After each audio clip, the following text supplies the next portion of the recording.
सिंह, निशिदी जिंदर जी, आदरणीय डॉक्टर माया Prasad ji, doctor Ravibhushan sir, Pankaj भाई और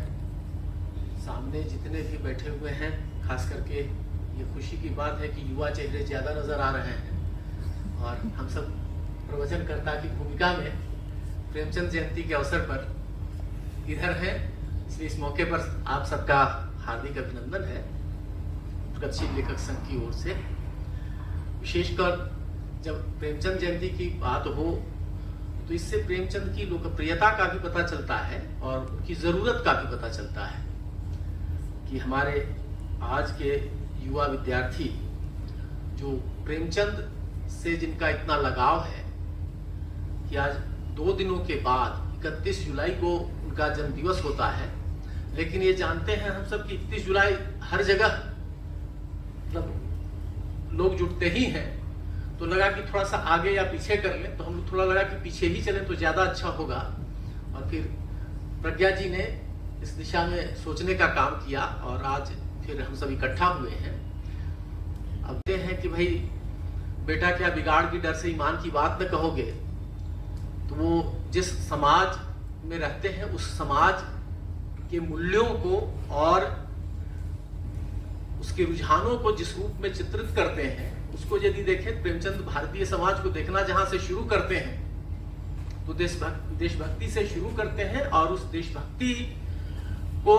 किस रूप में एक देश की परिकल्पना करते हैं और वह जो देश है उनकी नजर में और उस देश में रहने वाला जो समाज है वो समाज कैसा है। तो यदि सच पूछिए उपन्यासों के आधार पर यदि हम देखना शुरू करें तो लगता है कि प्रेमचंद स्त्री की समस्या से शुरू करते हैं, वेश्या जीवन की समस्या से, कारण कि सबसे अधिक नफरत और हिकारत का भाव यदि महिलाओं के समूह में किसी के प्रति होता है तो वो वेश्याओं के प्रति होता है, खास करके सार्वजनिक तौर पर। और कई वक्तव्य उसमें आप देखेंगे तो ये पता चलता है कि हाँ भाई क्या जो है समाज के जो खास करके जो एलिट क्लास है उस एलिट क्लास की मानसिकता को प्रेमचंद कैसे उघाड़ते हैं, तो उसको भी देखा जा सकता है। प्रेमचंद स्त्री जीवन की समस्या से शुरू होकर के चलते हैं और फिर पहुंचते कहां तक है तो वो किसान जीवन तक पहुंचते हैं। और इस बीच आप यदि देखें तो किसान से लेकर के दलितों की जो समस्या है या बाकी भी समाज का कौन सा ऐसा हिस्सा है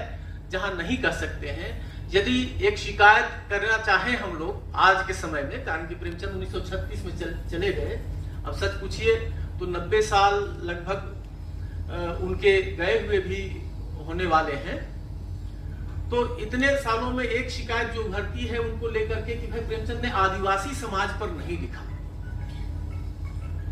ये शिकायत आपकी जायज आपको लग सकती है, जायज है भी, लेकिन प्रेमचंद ने जो देखा वो लिखा। प्रेमचंद ने जो नहीं देखा, तो आज जैसा मामला नहीं था कि कोई YouTube से या कोई और Facebook से या Instagram से चीजों को देख लेते और वो फिर लिख डालते।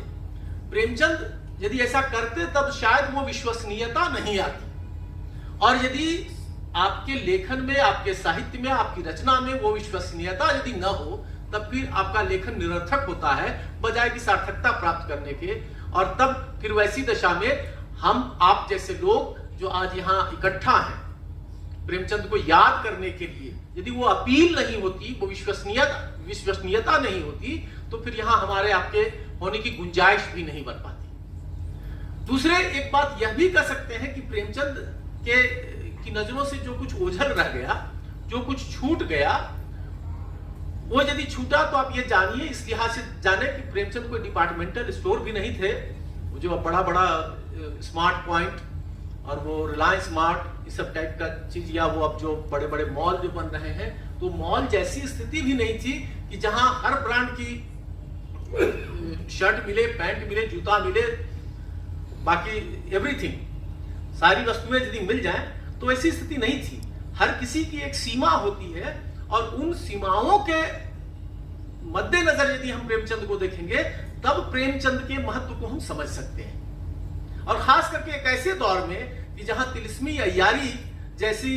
स्थितियां बनी हुई थी, जहां साहित्य का काम मनोरंजन करना था, तो मनोरंजन के दायरे से निकाल करके, जैसा कि जिंदर जी ने आप सब को बताया, उसको इशारा किया कि भाई नायकत्व की अवधारणा को तोड़ने का काम किया।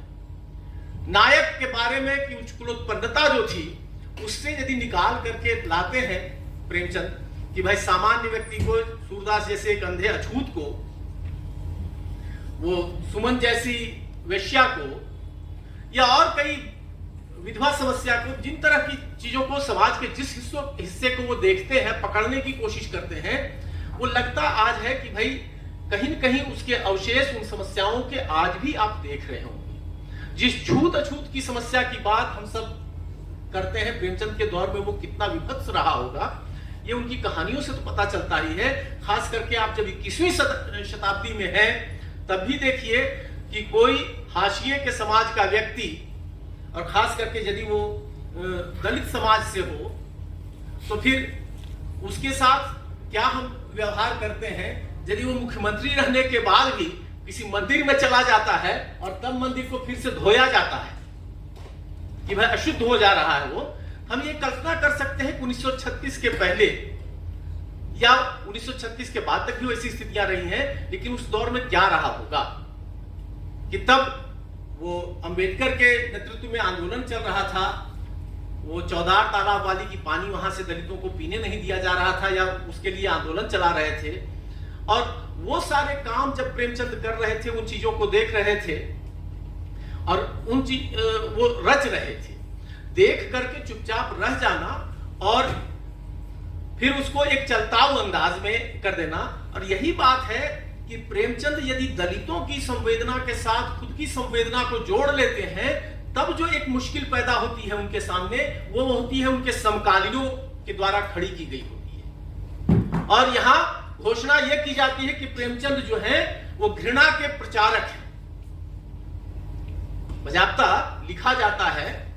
और प्रेमचंद को घृणा का प्रचारक निरूपित किया जाता है। वैसी दशा में समझिए कि प्रेमचंद फिर यह जवाब देते हैं कि साहित्य में घृणा का क्या स्थान है। साहित्य में घृणा का स्थान बताते हुए वो इस दिशा की ओर हमारा ध्यान ले जाते हैं कि हम घृणा करें तो किसके प्रति करें। जो लुटेरा,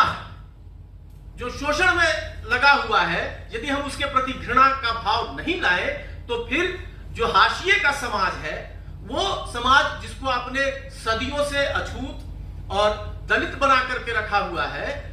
उसके बारे में जब हम बात करेंगे तो जाहिर है कि जो ताकतें इसके लिए जवाबदेह हैं, उनकी जवाबदेही को जब हम सुनिश्चित करेंगे, तब फिर उनके प्रति घृणा का भाव होना भी पड़ेगा। ऐसा नहीं हो सकता है कि साहित्य जो कहते हैं, अमूमन हम लोग मास्टर साहब, प्रोफेसर साहब लोग बड़ी परिभाषा देते हैं कि साहित्य मतलब कि सबका हित करने वाला। सबका हित करने वाला कभी कुछ नहीं होता है। ज्यादा लोगों का हित करने वाला, बहुजन का हित करने वाला, बहुसंख्यक का हित करने वाला जरूर होता है। तो समाज का जो बहुजन तबका था, बहुजन समाज पार्टी वाला उसको मत समझिएगा, पॉलिटिकल अंदाज में नहीं, इसको विशुद्ध तौर पर सामाजिक अंदाज में जरा सा समझने की कोशिश करें कि समाज का वह जो बहुसंख्यक तबका है जिसने समाज की सेवा तो बराबर की, लेकिन उस सेवा के बदले उसको कहीं से कोई मेवा की प्राप्ति नहीं हो पाई, बल्कि उसके बदले उसको घृणा मिली, उपेक्षा मिली, और जब आवश्यकता पड़ी तो उसी को त्याग भी करना पड़ा। आज भी यदि आप देखिए तो त्याग करने की जरूरत उसी को पड़ रही है, त्याग की अपेक्षा भी हम उसी से कर रहे हैं। उजड़ना हो आज भी, हमारे गांव घर के नीचे से यदि कोई बढ़िया सा खनिज निकल जाता है तो सबसे पहले उजाड़ा जाता है हमें। और जब उजड़ते हैं तो सिर्फ एक झोपड़ी से हम नहीं उजड़ते हैं, बल्कि वो उजड़ना जो होता है पूरी तरह से एक अपने समाज की जो जड़ें हैं उन जड़ों से उखड़ना होता है। हमारी जो सांस्कृतिक परंपराएं हैं उन परंपराओं से हमें उखाड़ करके कहीं और रोकने की कोशिश की जाती है। ये सारी स्थितियां आज जो निर्मित हुई है, यदि उस विस्थापन की समस्या को हम देखना शुरू करें कि भारतीय समाज आज विस्थापन की समस्या को किस रूप में झेल रहा है, तो उसके सारे संकेत हमको प्रेमचंद की रंगभूमि में बढ़िया से दिख जाते हैं। और यदि विस्थापन अब कितना भयावह हो गया है कि जहां अब सब कुछ, तब तो जो लगता है कि जो गोरे लोग थे उन गोरों के भी पास भी थोड़ी संवेदना थी, बल्कि अब जो काले, बल्कि कहेंगे गोरों के साथ अब जो चोरों का राज्य आया है, इन चोरों के राज्य ने कहीं हमको ज्यादा लूटने का, ज्यादा संवेदना विहीनता का प्रदर्शन करने का काम किया है। तो ऐसी स्थिति में यदि हम देखें तो लगता है कि प्रेमचंद एक ऐसे रचनाकार है या उनके पास एक ऐसा कैमरा है कि जो शुरू करते हैं जहां से दिखाते हुए वो चलते हैं, दिखाते दिखाते हमको वहां तक ले जाते हैं जहां वो समस्या की जड़ तक पहुंचते हैं और समस्या के निदान का भी मार्ग ढूंढते हैं। वो मार्ग क्या होता है कि मार्ग जहां बराबरी का भाव हो, जहां जो समाज का उपेक्षित तबका है सत्ता को उसके इशारे पे चलना चाहिए, उसकी आवश्यकताओं के अनुरूप निर्णय लेना चाहिए और ये सत्ता को निर्देशित करने वाली जो ताकतें हैं वो आम जनता होनी चाहिए, समाज का वो तबका होना चाहिए जो संख्या में तो जरूर ज्यादा है लेकिन उपेक्षा का शिकार है, अन्याय का शिकार है। प्रेमचंद उस भारतीय समाज और खास करके कम से कम उत्तर भारतीय समाज को जिस रूप में देखते हैं, दिखाते हैं, वो कहीं ना कहीं से हमें अब भी प्रेरित करता है। अभी भी बहुत सारे लोग देख दिखा रहे हैं, समाज की दूसरी तरह की जो विडंबनाएं उत्पन्न हुई हैं उन विडंबनाओं को देखने और दिखाने का काम किया है। कृषि का संकट हमारे सामने बड़ा हुआ है, लोकतांत्रिक संकट खड़ा जो हो गया है कि अब सब कुछ जो है, जितना कुछ है, हम जैसे चाहेंगे वैसे समाज को सोचना चाहिए, जैसे चाहेंगे वैसे लोकतंत्र को चलना चाहिए, जैसे चाहेंगे वैसे देश को चलना चाहिए। हम जो बताएं आप वही जाने, हम जो खाने को कहें वही खाएं। प्रेमचंद कहीं कहीं इन सारी चीजों को लेकर के यदि आप ढूंढेंगे तो वो बहुत सारी चीजें आपको मिल जाएंगी। और उस दौर में चुनाव खास करके देखें कि कितना महंगा हो गया है आज, और उस दौर में भी चुनाव कैसे महंगा बनाया जा रहा था, कैसे सब कुछ को अपने कब्जे में या पूंजीपतियों के खाते में ले जाने की साजिशें रची जा रही थी, उन साजिशों को भी बेपर्द करने का काम जिस रूप में वो करते हैं, सच पूछिए तो प्रेमचंद अभी भी एक मार्गदर्शक की भूमिका में नजर आते हैं हम सबको। यदि हम प्रेमचंद के साहित्य को एक बार नहीं बल्कि बार बार पढ़ें, हर बार कुछ न कुछ नया हमको मिलता हुआ नजर आएगा। और भारतीय समाज, कम से कम उत्तर भारतीय समाज तो जरूर, जहां कि सामंतवाद की जड़ें अब तक कितनी गहराई में फंसी हुई हैं और उसे जड़मूल से समाप्त करना मुश्किल हो रहा है, उन मुश्किलों से जूझना हमारा, आपका, हम सबका दायित्व अब भी बना हुआ है। यदि इस दायित्व का निर्वाह हम कर पाते हैं तो फिर प्रेमचंद जैसे रचनाकारों को एक सच्ची श्रद्धांजलि के रूप में हम अपनी बातें कह सकते हैं, वरना सब कुछ जवानी जमा खर्च हो सकता है। तो जवानी जमा खर्च अब और ज्यादा नहीं करेंगे, कारण कि हमारे सामने बहुत सारे वरिष्ठ और खास करके रविभूषण सर, पंकज भाई, माया मैम, सब ये लोग मौजूद हैं। इनको आप सब सुनिए, ज्यादा वक्त हमने लिया है तो फिर क्षमा करेंगे। बहुत बहुत धन्यवाद, नमस्कार, जोहार।